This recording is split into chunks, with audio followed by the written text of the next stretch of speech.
Hallelujah ಅಲ್ವಾ? ಯಾರಾದ್ರೂ ನಮ್ಗೆ ನಾನೇನಾದ್ರೂ ಮರೆಯಲ್ಲಪ್ಪ, ನೀನ್ ಎಷ್ಟು ಉಪಕಾರ ಮಾಡಿದಿ, ಖಂಡಿತ ಜ್ಞಾಪಕ ಮಾಡ್ಕೊತೀನಿ ನಾನೇನಾದ್ರೂ ಉದ್ಧಾರ ಆಯ್ತು ಅಂತಂದ್ರೆ. ಆದ್ರೆ ನೀನೇನ್ ನೆನ್ಪು ಮಾಡ್ಕೊಳಲ್ಲ. ಹಲ್ಲೆಲೂಯಾ, ಹೌದಲ್ವಾ? ನಮ್ ಪಾಸ್ಟ್ ಒಬ್ರು ಹೇಳಿದ್ರು, ನಾನು ಅವ್ರ ಜೊತೆಲೇ ಇದ್ದು, ಅವ್ರು ಹೇಳಿದ್ರು, ರಾಜು ಪ್ರಾರ್ಥನೆ ಮಾಡಪ್ಪ, ನಾವೀಗ ಒಂದ್ ಕಡೆ ಹೋಗ್ತಾ ಇದ್ವಿ ಪ್ರೇಯರ್ಗೆ, ದೇವ್ರು ನನಗೆ ಅಲ್ಲಿ ಸಹಾಯ ಮಾಡ್ಬೇಕು, ಖಂಡಿತ ನಿಂಗೆ ಚರ್ಚ್ ಕಟ್ಕೊಬಿಡ್ತೀನಿ ಅಂದ್ರು. ಸರಿ ಅಂದ್ಬಿಟ್ಟು ನಾನು ಪ್ರಾರ್ಥನೆ ಮಾಡ್ತಾ ಇದ್ದೆ. ಅಲ್ಲಿಗೆ ಹೋದ್ಮೇಲೆ ಒಂದ್ ಫೋನ್ ಬಂತು, ರಾಜು ದೇವ್ರು ಸಹಾಯ ಮಾಡಿದ್ರು, ಖಂಡಿತವಾಗಿ ನೀನ್ ನನ್ಗೇನೋ ಚರ್ಚ್ ಕಟ್ಕೊಟ್ಬಿಡ್ತೀನಿ ಅಂದ್ರು. ಆಯ್ತು ಪಾಸ್ಟ್, ಸ್ತೋತ್ರ ಸ್ತೋತ್ರ, ನಾನು ದೇವ್ರಿಗೆ ಥ್ಯಾಂಕ್ಸ್ ಎಲ್ಲ ಹೇಳ್ದೆ. ಆಮೇಲೆ ಬಂದು ನಾನು ಮರ್ತೇ ಹೋಗ್ಬಿಟ್ಟೆ. ಅವ್ರಿಗೆ ಮರ್ತೇ ಹೋಗ್ಬಿಟ್ಟೆ ಪಾಪ, ನಾನು ಕೈಗೆ ದುಡ್ಡು ಬಂದಕ್ಕೆ ಅವ್ರಿಗೆ ಮರ್ತೇ ಹೋಗ್ಬಿಟ್ಟೆ ನಾನು, ನಂಗೆ ಚರ್ಚೆ ಆಗ್ಲಿಲ್ಲ.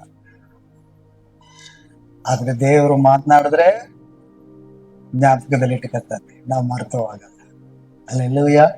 ಮನುಷ್ಯನಿಗೆ ಮರಿಬಹುದು, ಅರೆ ನೀನ್ ಕೊಡ್ಬೇಕಂತಾನೆ ಇಟ್ಕೊಂಡಿದ್ದೆ ನಾನು, ಅರ್ಜೆಂಟ್ ಆಗಿ ಸೇವೆಯಲ್ಲಿ ಏನೋ ಒಂದ್ ಕೆಲಸ ತೊಡಕು ಬಂದ್ಬಿಡ್ತು, ಇಲ್ಲ ಏನೋ ಒಂದ್ ಸಮಸ್ಯೆ ಬಂದ್ಬಿಡ್ತು, ಯಾರೋ ಆಸ್ಪತ್ರೆಗೆ ಹೋಗ್ಬೇಕಾಯ್ತು, ನನಗೆ ಹುಷಾರಿತ್ತಿಲ್ಲ, ಅದಕ್ಕೆ ತಗೊಂಡೋಗಿ ಅಲ್ಲಿ ಹಾಕ್ಬಿಟ್ಟೆ. ಮನುಷ್ಯ. ಆದ್ರೆ ದೇವರು ಮಾತು ಕೊಟ್ರೆ ಯೋಚನೆ ಮಾಡಿ, ಆತ ನಿನ್ನ ಮರ್ತಿಲ್ಲ, ನಿನ್ನ ಪರಿಸ್ಥಿತಿಯನ್ನ ಮರ್ತಿಲ್ಲ, ನಿನ್ನ ಕಣ್ಣೀರನ್ನ ಮರ್ತಿಲ್ಲ, ನಿನ್ನ ಪ್ರಾರ್ಥನೆ ಮರ್ತಿಲ್ಲ, ನಿನ್ನ ದಾನ ಧರ್ಮನ ಮರ್ತಿಲ್ಲ, ದೇವ್ರು ನಿನ್ ಪಟ್ಟಂತ ಪ್ರಯಾಸವನ್ನ ಮರ್ತಿಲ್ಲ. ಆತನ ಹೇಳ್ತಾನೆ, ನಾನು ನಿನ್ನ ಮರ್ತಿಲ್ಲ.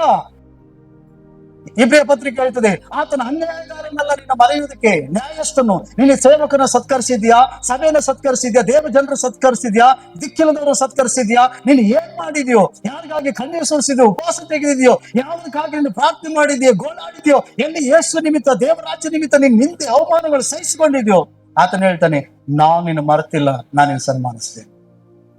ಹಲ್ಲೆಲೂಯಾ. ಅದೇ ಹೇಳ್ತಾನೆ, ನಾನು ನಿನ್ನ ಮೇಲೆ ಹಚ್ಚುತ್ತೀನಿ, ಯಾಕಂದ್ರೆ ನೀ ನನಗಾಗಿ ಸಹಿಸ್ಕೊಂಡಿದ್ದಿ, ನನಗಾಗಿ ಪಾಡುಗಳು ಅನುಭವಿಸಿದಿ, ನನಗಾಗಿ ನಿಂದೆಗಳು ಅನುಭವಿಸಿದಿ, ನಾನು ನಿನ್ನ ಮೇಲೆ ತರ್ತೀನಿ. ಹಲ್ಲೆಲೂಯಾ. ದೇವರು ಯಾರನ್ನು ಮರೆಯುವವನಲ್ಲ. ಪಕ್ಕದ ಕೈ ಕೊಟ್ಟು ಹೇಳು, ಒಂದು ವೇಳೆ ನೀನ್ ಯೇಸುವನ್ನು ಮರಿಬಹುದು, ಒಂದು ವೇಳೆ ನೀನ್ ಯೇಸುವನ್ನ ಮರಿಬಹುದು. ನೀನ್ ಕಣ್ಣಿನ ಆಸೆಗೆ, ಶರೀರದ ಆಸೆಗೆ, ಪಾಪಕ್ಕೂ ಮನುಷ್ಯರು ಮೆಚ್ಚಿಸೋದಕ್ಕಾಗಿ ದೇವರನ್ನ ಮರಿಬಹುದು, ಆತ ನೀನ್ ಎಂದಿಗೂ ಮರೆಯುವುದಿಲ್ಲ. ಜೋರಗಾರ ಹೇಳು ಶಬ್ದ ಕೊಟ್ಟು, ಆತ ನೀನು ಮರೆಯಲ್ಲ, ಆತ ನಿನ್ನ ಮರೆಯುವುದಿಲ್ಲ. ಸೈತಾನ್ ಬಂದು ಹೇಳ್ತಾನೆ, ನೀನ್ ಕಷ್ಟ ಪಡ್ತಾ ಇರ್ತಿ, ನೀನ್ ರೋಗದಲ್ಲಿ ಇರ್ತಿ, ಜನರು 4 ಜನ ಮಾತಾಡ್ತಾ ಇರ್ತಾರೆ, ನಿನ್ಗೆ ಏನೋ ಒಂಥರ, ಏನೋ ಒಂದ್ ನಂಬಿ ನೀನ್ ಕೆಲಸ ಮಾಡಕ್ ಹೋಗ್ತಿ, ಅದು ಆಗಲ್ಲ, ಏನೋ ನಂಬಿ ಪ್ರಾರ್ಥನೆ ಮಾಡಿ ಹೋಗ್ತಿ, ಏನೋ ಒಂದ್ ತಡೆಗಳು ಬರ್ತದೆ, ಸೈತಾನ್ ಹೋರಾಟ ಮಾಡ್ತಾ ಇರ್ತಾನೆ. ಸೈತಾನ್ ಬಂದು ಹೇಳ್ತಾನೆ, ಪ್ರಾರ್ಥನೆ ಮಾಡಿ ಬಂದೆ ತಾನೆ, ನೀನ್ ಪ್ರೇಯರ್ ಮಾಡಿಸ್ಕೊಂಡು ಬಂದೆ ತಾನೆ, ಈಗ ಪಾಸ್ಟರ್ಗೆ ಫೋನ್ ಮಾಡಿದ್ದೆ ತಾನೆ ಪ್ರೇಯರ್ ಮಾಡಿಸ್ಕೊಳಕ್ಕೆ, ಯಾಕೆ ನಿಂಗೆ ಅದ್ಭುತ ಆಗ್ಲಿಲ್ಲ, ಯಾಕೆ ನಿಂಗೆ ಒಳ್ಳೇದಾಗ್ಲಿಲ್ಲ, ಯಾಕೆ ನಿನ್ಗೆ ಇದಾಗ್ಲಿಲ್ಲ ಅಂತ ಹೇಳ್ತಾನೆ. ಹಲ್ಲೆಲೂಯಾ. ಆದ್ರೆ ನೀನ್ ಹೇಳ್ಬೇಕು, ನನ್ ದೇವ್ರು ನನ್ನ ಮರ್ತಿಲ್ಲ, ಆತ ನ್ಯಾಯವಂತನು, ನನಗೆ ಕೊಡ್ಬೇಕಾದದನ್ನ 2 ಪಟ್ಟು ಕೊಟ್ಟೆ ಕೊಡ್ತಾನೆ. Hallelujah, hallelujah, hallelujah. ಯಜಮಾನನಿಗೆ ಬಂದ ಆಳುಗಳು ಕೇಳ್ತಾರೆ, ಯಜಮಾನ್ರೆ, ನಾವು ಗೋಧಿ ತಾನೇ ಭೂಮಿ ಮೇಲೆ ಬಿತ್ತಿತ್ತು, ನಿಮ್ಮ ಹೊಲದಲ್ಲಿ ಗೋಧಿ ಕಾಳು ತಾನೇ ಬಿತ್ತಿತ್ತು, ಈಗ ಹೆಂಗೆ ಅಣಿಚಿ ಬಂದ್ಬಿಟ್ವಲ್ಲ ಒಳಗಡೆ, ಇದು ಯಾರು ಬಿತ್ತಿತ್ತು ಅಂತ ಕೇಳ್ತಾರೆ. ಆಗ ಆ ಯಜಮಾನ ಹೇಳ್ತಾನೆ, ನೀವೆಲ್ಲ ಬಿತ್ತು ಹೋದ್ಮೇಲೆ ರಾತ್ರಿ ನೀವು ನಿದ್ದೆತ್ತಿ ಮಲಗದ ಮೇಲೆ ವಿರೋಧಿ ಆಗಿರೋ ಸೈತಾನ ಬಂದು ಆ ಗೋಧಿ ಕಾಳು ನಡುವೆ ಅಣಜಿಯನ್ನ ಬಿತ್ತಿ ಹೋದ. ಆಗ ಆಳುಗಳು ಹೇಳ್ತಾರೆ, ಹಾಗಾದ್ರೆ ಅದನ್ನ ಕಿತ್ತಾಕ್ಬಿಡೋಣ. ಬೇಡ ಬೇಡ ಬೇಡ, ಈಗ ಒಂದು ವೇಳೆ ನೀವು ಅಣಜಿಯನ್ನ ಕೀಳಕ್ ಹೋಗಿ ಏನಂತೆ ಜೋಳ ಏನದು ಗೋಧಿಯ ಕಾಳನ್ನ ಏನಾರ ಕಿತ್ತೀರಿ, ಬೇಡ, 2 ಕೂಡ ಬೆಳೀಲಿ ಸುಗ್ಗಿ ಕಾಲ ತನಕ. ಆ ನಂತರ ಸುಗ್ಗಿ ಕಾಲ ಕಟಾವು ಕಾಲಕ್ಕೆ ಬರ್ಬೇಕಾದ್ರೆ, ಸುಗ್ಗಿಯ ಕಾಲ ಬರ್ಬೇಕಾದ್ರೆ ಫಸ್ಟ್ ಅಣಜಿನ ಕಿತ್ತಿ ಹೊರಗೆ ಕಟ್ಟಿಸಿ ಅದರ ಬೆಂಕಿಯಲ್ಲಿ ಸುಟ್ಟಾಕ್ತೀನಿ. ಆಗ ಗೋಧಿಯನ್ನ ಕಟಾವು ಮಾಡಿ ತೂರಿ ಹಸನು ಮಾಡಿ ನಾನು ಚೀಲದಲ್ಲಿ ತುಂಬಿಟ್ಕೊಂಡು ಹೋಗ್ತೀನಿ ಅಂತ ಹೇಳ್ತಾನೆ. ಅಲ್ಲೆಲ್ಲೂಯ್ಯ.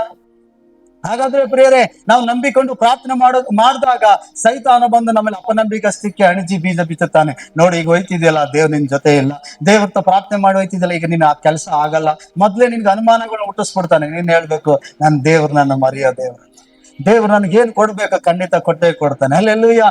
ಇದುವರೆಗೂ ದೇವ್ರು ನನ್ನನ್ನು ಕೈ ಬಿಡದೆ ನಡೆಸ್ತಂತ ದೇವ್ರು ಇನ್ನು ಮುಂದೆ ಇವು ನಡೆಸ್ತಾನೆ. ನನಗಾಗಿ ಸೈತಾನನೇ ನಿನ್ಗೆ ಹೇಳ್ಬೋದು, ಒಂದು ವೇಳೆ ನೀನೇ ಬಂದು ನನಗೆ ಹೆಲ್ಪ್ ಮಾಡ್ಬೋದೇನೋ. ಅರ್ಥ ಆಯ್ತಾ?